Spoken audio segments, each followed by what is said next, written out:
Live process chapter का sir हमने one shot lecture लगा लिया। वन शॉट लेक्चर लगाने के बाद हमने टोटल एनसीईआरटी की जितनी प्रॉब्लम थी उनको प्रैक्टिस कर लिया। अब इसके बाद भी हमें कहीं ना कहीं डाउट है कि हमारे फाइनल एग्जामिनेशन में या हमारे यूटी में या हाफ ईयरली एग्जामिनेशन में इस चैप्टर से कंप्लीट मार्क्स आएंगे या नहीं आएंगे। इस प्रॉब्लम का सॉल्यूशन आपको इस सेशन में मिलने वाला है, क्योंकि मैं इस सेशन में लेके आया हूं पिछले कंप्लीट रिपीटेड कई लगातार 5-6 सालों के 20 पीवाईक्यूज प्रीवियस ईयर क्वेश्चंस, जिनको लगाने के बाद आपको 100% कॉन्फिडेंस आ जाएगा। आप ध्यान से देखोगे कि ये 20 सवाल है इस चैप्टर से, जो हमेशा से आपके एग्जामिनेशन में, आपके यूटी में, हाफ ईयरली में, प्री बोर्ड में, हर किसी में रिपीट होते हैं। तो बने रहे लास्ट तक। और अगर आप लोग क्लास 10th के स्टूडेंट हैं तो चैनल को सब्सक्राइब कर लीजिए, ताकि फिजिक्स, केमिस्ट्री, मैथमेटिक्स और बायोलॉजी से रिलेटेड वीडियोस आप सभी तक सबसे पहले पहुंच सके। तो चलिए शुरू करते हैं और एक एक क्वेश्चन को समझते हैं एग्जैक्टली कौन से है वो 20 टॉप पीवाईक्यू जो इस चैप्टर से पूछे जाते हैं। देखो, पहले क्वेश्चन की मैं बात करूं तो ये आपका 1 नंबर का क्वेश्चन था जो 2014 में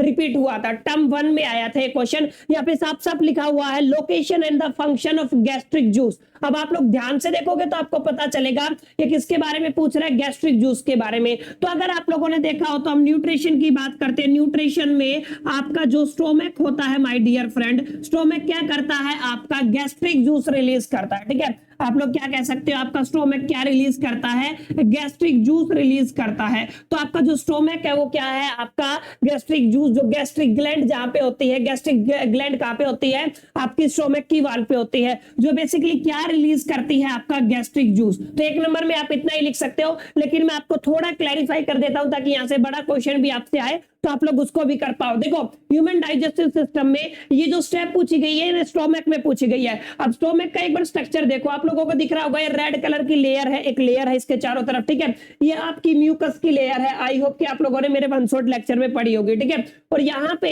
ये आपका एंजाइम पेप्सी, सॉरी ये आपका HCl है, हाइड्रोक्लोरिक एसिड है। ठीक है, अब यहाँ पे ध्यान से देखो होता क्या है असल में, इस ग्लैंड के, इस जो पेट है, इस पेट में आपका गैस्ट्रिक ग्लैंड होती है। ठीक है, जो गैस्ट्रिक ग्लैंड बेसिकली स्टोमक की वाल पे होती है, जो आपका क्या रिलीज करती है, आपका गैस्ट्रिक जूस रिलीज करती है। ठीक है, तो आपको एक बात तो ये समझनी है, क्या रिलीज किया, गैस्ट्रिक जूस। तो 3 कंपोनेंट आपका रखता है। पहला कंपोनेंट क्या है, आपका म्यूकस है, दूसरा है आपका HCl एसिड यानी कि हाइड्रोक्लोरिक एसिड। ठीक है, और तीसरा जो आपका होता है वो होता है आपका एंजाइम पेप्सिन। ठीक है, अब यहाँ पे ध्यान से समझना है आपको कि ये तीनों चीजें गैस्ट्रिक जूस में होती हैं। म्यूकस क्या करता है, आपकी जो वॉल है, वॉल ऑफ स्टोमक, ध्यान से समझो, वॉल ऑफ स्टोमक उसको प्रोटेक्ट करता है। ध्यान से करो, ध्यान से समझो, क्या करता है, आपका प्रोटेक्ट करता है। क्यों प्रोटेक्ट करता है, क्योंकि यहाँ पे HCl है, और HCl आपकी जो पेट की दीवारें हैं, पेट की वॉल है, उनको जला सकता है। तो इसको, इससे प्रिवेंट करने का काम कौन करता है, म्यूकस। अच्छा, एक इंपॉर्टेंट क्वेश्चन आपके दिमाग में ये भी आ रहा होगा, जैसा कि मैंने वन शॉट में भी पढ़ाया था, HCl के यूजेस क्या है, क्या यूजेस आपके HCl के हैं। तो बेसिकली 2 यूज है। पहला क्या है आपका, किल द जर्म्स और किल द बैक्टीरिया। आप लोग बोल सकते हो किसको एक किल करता है, बैक्टीरिया को किल करता है। दूसरा ये आपका प्रोवाइड करता है, क्या करता है, प्रोवाइड एसिडिक मीडियम। ठीक है, किसको प्रोवाइड करता है, आपका एक एसिडिक मीडियम। ठीक है, टू पेप्सिन, किसको प्रोवाइड करता है, पेप्सिन को, क्योंकि पेप्सिन एंजाइम आपका एसिडिक मीडियम में ही काम करता है। दैट्स व्हाई ये क्या करता है, उसको आपका बेसिकली एक एसिडिक मीडियम प्रोवाइड करता है। तीसरा जो आपका है पेप्सिन, पेप्सिन डाइजेशन के काम आता है। ठीक है, आप लोगों ने देखा होगा यहाँ पे बेसिकली डाइजेशन का काम होता है। ठीक है, तो ये आपसे पूछा जा सकता है, जो आपका गैस्ट्रिक ग्लैंड है वो आपके स्टोमक में होती है, क्या क्या रिलीज करती है, यहां से एक बड़ा क्वेश्चन बन सकता है। ठीक है, सेकंड क्वेश्चन अगर आप लोग देखोगे, mention the raw material required for the photosynthesis reaction. अगर आप सभी को याद है तो फोटोसिंथेसिस रिएक्शन वही रिएक्शन है जिसका यूज करके एक ऑटोट्रोपिक ऑर्गेनिज्म, चाहे प्लांट हो चाहे वो बैक्टीरिया, वो अपना फूड प्रिपेयर करते हैं। ठीक है, अब यहाँ पे अगर आप लोगों को ध्यान हो तो यहाँ पे इनको रॉ मटेरियल की जरूरत होती है। अगर आप लोग ध्यान से देखोगे तो इनको किसकी जरूरत होती है, रॉ मटेरियल की। और रॉ मटेरियल क्या क्या होता है, बेसिकली अगर आप लोग देखोगे तो पहला तो क्या होता है, आपका सनलाइट होता है। ठीक है, दूसरा आपका जिसको आप लोग क्लोरोफिल बोलते हो। ठीक है, CHLOROPHYL। ठीक है, ये क्या होता है, आपका क्लोरोफिल होता है। तीसरा आपका कार्बन डाइऑक्साइड होता है, और चौथा क्या होता है, आपका वाटर। एक बात आपको जरूर जरूर ध्यान में रखना है, ये तो आपका इनपुट है। आउटपुट यानी कि एज ए प्रोडक्ट आपको क्या मिलता है, आपको एज ए प्रोडक्ट मिलता है आपका ऑक्सीजन, और प्लस में आपको क्या मिलता है, आपका कार्बन, सॉरी आपको ग्लूकोज। ठीक है, जिसको आप लोग क्या बोलते हो, ग्लूकोज। अब ग्लूकोज का क्या फॉर्मूला होता है, C6H12O6। इस बात को भी आपको ध्यान में रखना। तो आपको ग्लूकोज मिलता है और प्लस में ऑक्सीजन मिलता है। सनलाइट डायरेक्ट आपको सन से मिल जाती है, ठीक है। अगर आप लोग क्लोरोफिल की बात करते हो तो पत्तियों में आपका एक जगह होता है जिसको आप लोग बोलते हो क्लोरोप्लास्ट, वहां पे होता है, ठीक है। कार्बन डाइऑक्साइड एटमॉस्फेयर से, ठीक है, एटमॉस्फेयर से मिल जाती है। वाटर है ये सॉइल से आपका एब्जॉर्ब कर लेते हैं, ठीक है, हेयर रूट के थ्रू। जो पौधे होते हैं हेयर रूट के थ्रू क्या कर लेते हैं, एब्जॉर्ब कर लेते हैं। तो आई होप कि आपको इस सवाल का जवाब मिल गया होगा। एग्जैक्टली क्या कुछ सीन रहता है यहाँ पे देख लो। रॉ मटेरियल में सनलाइट हो गया, कार्बन डाइऑक्साइड हो गया और आपका वाटर हो गया। प्रोडक्ट आपको क्या मिलता है, आपका ग्लूकोज मिलता है और ऑक्सीजन। मैं बात बता चुका हूँ, ग्लूकोज का जो फॉर्मूला है वो होता है C6H12 और O6। इस बात को भी आपको ध्यान में रखना, ठीक है। तो 1 या 2 नंबर के लिए क्वेश्चन आ सकता है, इसको अच्छे से बना ले। चलो अगले क्वेश्चन पे चलते हैं। अगला क्वेश्चन क्या कहता है, why do you feel pain and cramp in the muscles. आप लोगों को मसल में पेन होता है और क्रैम्प होता है आफ्टर विग्रसली एक्सरसाइज। विग्रसली जैसे एक्सरसाइज करते हो ना तो आपकी बॉडी में क्या हो जाता है, एक तरीके से क्रैम्प होना स्टार्ट हो जाता है। देखो इस क्रैम्प का वैसे तो रीजन मैं आपको बता देता हूं, ठीक है। जो क्रैम्प होता है ना ये आपका लैक्टिक एसिड बनने की वजह से होता है। आपकी बॉडी में क्या बन जाता है, लैक्टिक एसिड। अब लैक्टिक एसिड आप लोग याद करो कब बना था आपका लैक्टिक एसिड। लैक्टिक एसिड बना था जब आपका अनएरोबिक रेस्पिरेशन होता है, ठीक है। यानी कि आप लोग क्या कह सकते हो, यहाँ पे लैक ऑफ ऑक्सीजन की वजह से आपका एरोबिक रेस्पिरेशन नहीं हो पाता, जिसकी वजह से यहाँ पे क्या बन जाता है आपका लैक्टिक एसिड। और यही है जिसकी वजह से आपकी बॉडी में क्या होता है, क्रैम्प होता है। यहाँ पे आप लोग देख सकते हो जो आपका पाइरुवेट है, आप सभी ने पढ़ा होगा, आई होप की मैंने समझाया था। पाइरुवेट के अंदर क्या होता है आपका जो आपका ऑक्सीजन है वो अब्सेंस होता है, ठीक है। अब्सेंस ऑफ ऑक्सीजन में ये पाइरुवेट किसमें ब्रेक हो जाता है, आपका लैक्टिक एसिड में ब्रेक हो जाता है और प्लस में कुछ एनर्जी निकलती है। तो लैक्टिक एसिड ये क्रैम्प का कारण होता है आपकी हड्डियों में। इस बात को आपको ध्यान में रखना, ठीक है। तो किसका कारण होता है, क्रैम्प का। ये तीसरा क्वेश्चन था, यहां से हमेशा से रिपीट होता है क्वेश्चन, तो इसको प्रॉपर तरीके से आप सभी को क्या कर लेना है, बना लेना है। चलिए अगले क्वेश्चन में चलते हैं। टेबुलर फॉर्म में डिफरेंस बताना है पेप्सिन और ट्रिप्सिन। अगर आपको याद हो तो ये भी आपका पेप्सिन और ट्रिप्सिन, आपका पेप्सिन एंजाइम क्या करता है बेसिकली, अगर आपको याद हो तो आपका जो प्रोटीन है उसको कन्वर्ट कर देता है किसमें, पेप्टाइड्स में। इसका काम किसका होता है, पेप्सिन का। और अगर आप लोग देखोगे पैंक्रियाज में आपका ट्रिप्सिन होता है जो आपका प्रोटीन को क्या करता है, कन्वर्ट करता है अमीनो एसिड में। यानी कि इन शॉर्ट आप लोग क्या कह सकते हो, आपका जो प्रोटीन है एक बार स्टोमक में आपका क्या होता है, स्टोमक में आपका पेप्सिन एंजाइम होता है, ठीक है। वह पेप्सिन क्या करता है बच्चों, ये आपका पेप्टाइड्स में ब्रेक कर देता है इसको, ठीक है। और आपका जो ट्रिप्सिन है वो कहां पे होता है, आपका जो भी आपका ट्रिप्सिन है ये पैंक्रियाज में होता है, ठीक है। तो ट्रिप्सिन के केस में क्या होगा, ट्रिप्सिन के केस में बच्चों ये होगा अमीनो एसिड में कन्वर्ट हो जाएगा। तो काफी इंपॉर्टेंट क्वेश्चन है, इसको अच्छे से बना लें कि एग्जैक्टली क्या कुछ सीन इनके अंदर होता है, ठीक है। अमीनो एसिड वाला केस आपसे पूछा जा सकता है। अगला क्वेश्चन, क्वेश्चन नंबर 5, आपका लिम्फा क्या होता है, लिम्फ क्या होता है और different from the blood, blood से कैसे डिफरेंट है। देखो दोनों का कंपैरिजन आपके सामने है। ये आपका लिम्फ हो गया और ये क्या हो गया आपका ब्लड, ठीक है। अब ब्लड में क्या क्या होता है, ब्लड मिलके बना होता है आरबीसी, रेड ब्लड सेल, फिर उसके बाद क्या है व्हाइट ब्लड सेल और उसके बाद क्या होता है आपका प्लेटलेट, ठीक है। क्योंकि अगर आप लोगों को याद हो मेरा लेक्चर, अगर आप लोगों ने वन शॉट वाला देखा तो हमने देखा था कि ब्लड के 2 कंपोनेंट होते हैं, ठीक है। एक आपका क्या होता है फ्लूइड कंपोनेंट, ठीक है। उस फ्लूइड कंपोनेंट में हम लोग क्या क्या लेके चलते हैं, आरबीसी लेके चलते हैं, रेड ब्लड सेल, और एक आपका क्या लेके चलते हैं, डब्ल्यूबीसी, ठीक है। जो बच गया और दूसरा हिस्सा होता है जिसको आप लोग क्या बोलते हो, प्लेटलेट्स बोलते हो, ठीक है। आई होप की बात समझ में आ गई होगी। ये क्या होता है आपका प्लेटलेट्स, ठीक है। तो ये आपका एक ब्लड है। वैसे ब्लड एक फ्लूइड कनेक्टिव टिश्यू होता है। अगर आप लोग ध्यान से देखोगे तो ब्लड को एक लाइन में डिफाइन करना तो क्या कहोगे, फ्लूइड कनेक्टिव टिश्यू, ठीक है। ध्यान से समझ लो मेरी बात, क्या लिखोगे, फ्लूइड कनेक्टिंग टिश्यू। तो ये जो होता है ना फ्लूइड कनेक्टिव टिश्यू, ये क्या कहलाता है आपका ब्लड, जिसमें तीनों कंपोनेंट होते हैं। लेकिन लिम्फ क्या होता है, आपका टिश्यू फ्लूइड होता है जो सिर्फ करता है through the walls of the capillary. ध्यान से समझो डेफिनेशन है, ठीक है। जो कैपिलरीज की वाल से सिप होता है कौन, आपका एक फ्लूइड टिश्यू फ्लूइड, ठीक है, जिसका नाम क्या आपका लिम्फ, ठीक है। यहाँ पे 2 कंपोनेंट होते हैं। यहाँ पे आपका डब्ल्यूबीसी आपको देखने को मिलता है, व्हाइट ब्लड सेल, और यहाँ पे आपको लिम्फोसाइट्स देखने को मिलते हैं, और यहाँ पे आप लोग देखने को मिलता है आपको प्लाज्मा, ठीक है। आई होप की समझ में आ गया होगा। लिम्फ और दूसरा क्या आपका ब्लड के बीच में एक बुनियादी डिफरेंस होता है, आप लोगों को बना लेना है, ठीक है। ये कुछ इंपॉर्टेंट से क्वेश्चन है जो आपसे पूछे जा सकते हैं, आप सभी ने पढ़े भी होंगे, ठीक है। अब थोड़ा आगे चलते, देखो diffusion oxygen is insufficient to the meet the oxygen requirement of the multicellular organism like the human. आपको रीजन बताना है, मतलब डिफ्यूजन के थ्रू आपका ऑक्सीजन क्यों नहीं जाता उनकी बॉडी में। हम तो प्रॉपर क्या करते हैं, आपका रेस्पिरेशन करते हैं। रेस्पिरेशन तो खैर एक अलग स्टेप हो गया, आप लोग इसको क्या कह सकते हैं, इसकी जगह आप लोग लिख सकते हो ब्रीथिंग। हम लोग क्या करते हैं, ब्रीथिंग करते हैं, ठीक है। क्यों आपकी स्किन से ही नहीं हो जाता, ये क्वेश्चन आपसे पूछा गया है, ठीक है। यहाँ पे आप लोग इसका एक ही रीजन डालोगे, movement of the molecules from the region of the higher concentration to the region of the concentration down to the concentrate gradient, ठीक है। ये आपको एक बेसिक रीजन है, सिर्फ इतनी सी बात लिख के आनी है, इसको ज्यादा समझने की जरूरत नहीं है।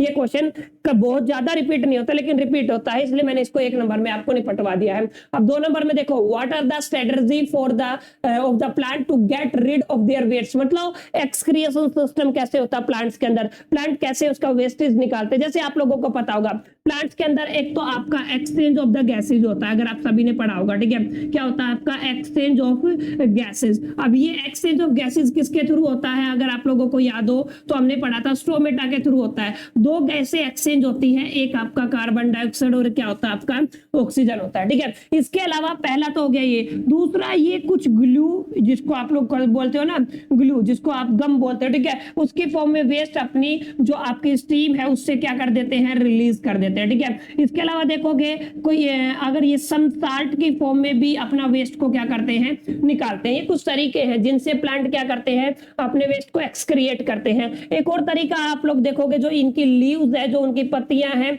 ये उनको छोड़ देते हैं, जो पुरानी पत्तियां वो चली जाती है, नई पत्तियां हैं क्या आ जाती है, ठीक है। कुछ इसी तरीके के हैं। अच्छा, लॉस ऑफ वाटर भी आपका स्ट्रोमेटा के ही थ्रू होता है, ये भी बात हम लोग पढ़ चुके हैं, ठीक है। तो लॉस ऑफ वाटर किसके थ्रू होता है, स्ट्रोमेटा के थ्रू। अगर release of the excess salt, ये भी आपका सेम है। उसके बाद डिफ्यूजन ऑफ द गैसेज आप लोग कह सकते हो, अगर release of the resin and gum, देखो यहाँ पे लिखा हुआ है, ठीक है। और आगे क्या है आपका शेडिंग ऑफ द लीव्स। ये तमाम तरीके हैं जिनसे अपनी बॉडी के वेस्ट को क्या करते हैं, रिमूव कर देते हैं। आगे 2 टिश्यू आप लोगों ने पढ़े होंगे, जाइलम और फ्लोएम। ये क्वेश्चन बहुत बार रिपीट होता है माय डियर फ्रेंड्स, इसको आप लोग ध्यान से देखें। एक आपका बेसिकली पानी के ट्रांसपोर्ट के लिए रिस्पॉन्सिबल है, और एक आपका किसके लिए रिस्पॉन्सिबल है, फूड के रिस्पॉन्सिबल है। एक में पुल की जरूरत होती है, ट्रांसपोर्टेशन पुल की कहते हो जिसको, ठीक है, ट्रांसपिरेशन पुल की जरूरत होती है, रूट प्रेशर जिसको बोलते हो, ठीक है। एक में आपको एनर्जी की जरूरत होती है। ये कुछ बातें जो मैंने बोर्ड पे लिखी हुई है, हमने अपने कंप्लीट सेशन में भी बात की थी। उम्मीद मैं ऐसा करता हूं आप लोगों ने वहां से इसको नोट कर लिया होगा, तो आप लोग इसको जरूर नोट कर ले, ठीक है। आगे चलते हैं। Explain way in which the glucose is break down in the absence of the storage of the oxygen, ठीक है। यानी कि आप लोग क्या कह रहे हो, यहाँ पे आप लोग क्या कह रहे हो, एब्सेंस ऑफ ऑक्सीजन में आपका ग्लूकोज कैसे ब्रेक डाउन होता है। हमने बताया ना, पायरुवेट है वो आपका एब्सेंट ऑफ ऑक्सीजन में लैक्टिक एसिड में बदल जाता है, ठीक है, प्लस में एनर्जी। ये वाला सेम हमने कंप्लीट डिटेल में पढ़ा है, ठीक है। आपका सेलुलर रेस्पिरेशन के केस में मैंने 2 सेशन बनाए हुए, 20 मिनट वाले सीरीज में भी आप लोग जा सकते हो और कंप्लीट 1 शॉट में भी जा सकते हो, दोनों में मैंने इसको इत्मीनान से समझाया। चलिए आगे समझते हैं।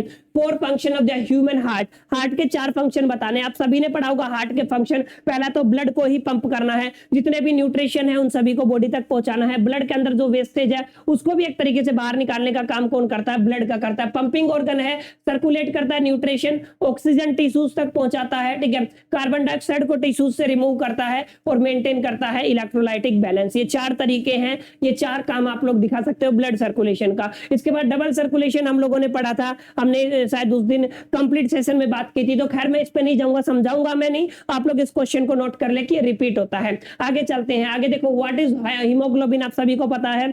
WBC जो RBC है उसका रंग आपका हीमोग्लोबिन की वजह से ही रेड होता है, और हमने देखा कि जितनी भी आपकी ऑक्सीजन कैरी होती है ब्लड में वो हीमोग्लोबिन ही लेके जाता है, ठीक है। और इसकी डेफिशिएंसी की वजह से हमारी बॉडी में एक डिजीज हो जाती है, वो आप लोग एक बार मेक श्योर करके चेक कर लेना, मेरे को उसका नाम एग्जैक्टली स्किप हो रहा है, ठीक है। चलिए आगे चलते हैं। ये क्वेश्चन भी मैंने कराया हुआ है। State the role played in the following process of the digestion, enzyme trypsin, enzyme lipase. हमने पढ़ा लाइपेज क्या करता है, लिपिड्स को फैटी एसिड में कन्वर्ट कर देता है, और प्रोटीन है वो ट्रिप्सिन को अमीनो एसिड में कन्वर्ट कर देता है। ये क्वेश्चन हम लोग पढ़ भी चुके हैं, ठीक है।